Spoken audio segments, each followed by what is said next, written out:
Pada zaman dahulu, di tepi Sungai Mahakam, Kalimantan Timur, terdapat sebuah pondok yang dihuni oleh 3 kakak beradik.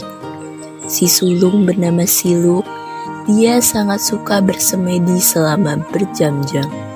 Dia juga punya seekor ayam jago yang sakti. Siluk memiliki 2 adik laki-laki, Ayus dan Ongo. Ayus sangat jago berlari, sementara Ongo yang paling kecil sangat suka tidur. Suatu malam, hujan turun sangat deras. Angin bertiup kencang. Ayus dan Ongo terbangun karena atap bocor.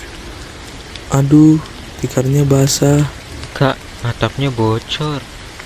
Mereka bergegas ke kamar Siluk untuk memberitahu atapnya yang bocor. Setelah sampai depan kamar Siluk, Ayus mengetuk pintu kamar Siluk. Kak Siluk, Kak Siluk. Kak Siluk masih semedi. Kenapa sih Kak Siluk selalu menghabiskan waktunya dengan semedi? Masa dia nggak dengar suara angin ribut begini? Kalau sedang semedi, biasanya Kak Siluk gak dengar apa-apa. Dan masuk kamarnya, nanti Kak Siluk marah. Kalau begini, aku kesal sekali. Keesokan harinya, Kita harus menambal atap. Ayo, kita cari daun sedang di hutan untuk menambal atap yang bocor. Baiklah, aku akan membantumu, Kak. Kenapa Kak Siluk belum keluar kamar juga ya? Pondok mau roboh, dia tidak peduli. Biarkan saja, Kak. Ayo kita ke hutan sekarang. Aku harus memberitahu Kak Siluk dulu. Kak Siluk, buka pintu Kak. Ayus, sudah kubilang kamu jangan ganggu kakak. Kak, aku harus ke hutan. Pondok kita mau roboh. Aku dan Ongo akan mencari daun sedang untuk menambal atap. Tolong masaklah buat kami. Nanti setelah pulang dari hutan pasti kami sangat lapar. Baiklah, aku masak nasi buat kalian. Tapi ingat, kalau kalian pulang nanti jangan buka kualinya.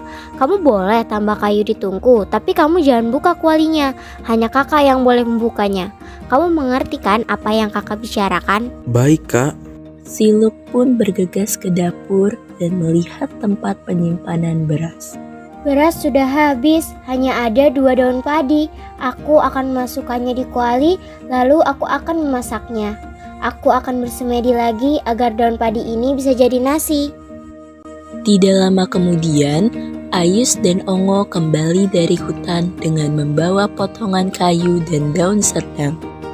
Capeknya, aku lapar nih. Semoga nasinya sudah matang. Ayo kita ke dapur, mungkin makanannya sudah siap. Berjalan mereka ke dapur dan sesampainya di dapur mereka kaget melihat nasinya yang belum matang. Nasinya masih di dalam tungku. Mungkin belum matang. Aku akan membuka kualinya sekarang. Perutku lapar banget.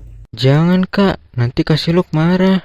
Biarin aja, masa dari tadi nggak matang-matang, kita kan lama di hutan. Ayus mendekat ke arah tungku dan membuka kualinya. Ayus pun terkejut sama isi di dalam kuali. Di samping itu, Ayus tidak menyadari kedatangan kakaknya yang ke dapur. Kok begini nasinya cuma matang separuh, separuhnya lagi cuma daun padi. Ayus, kamu sudah melanggar kata-kata kakak. Sudah aku bilang supaya kamu menunggu.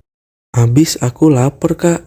Ayus, kamu memang selalu tidak sabaran. Semua serba tergesa-gesa. Aku selalu bersabar, namun sekarang lebih baik aku pergi saja. Sudah waktunya kita tinggal sendiri-sendiri. Aku ingin bersemedi tanpa diganggu siapapun. Kakak akan meninggalkan kami. Iya Ayus, aku akan menjaga kalian dari jauh. Kakak jangan pergi. Kakak akan pergi supaya kamu bisa mandiri dan belajar bersabar, Ayus.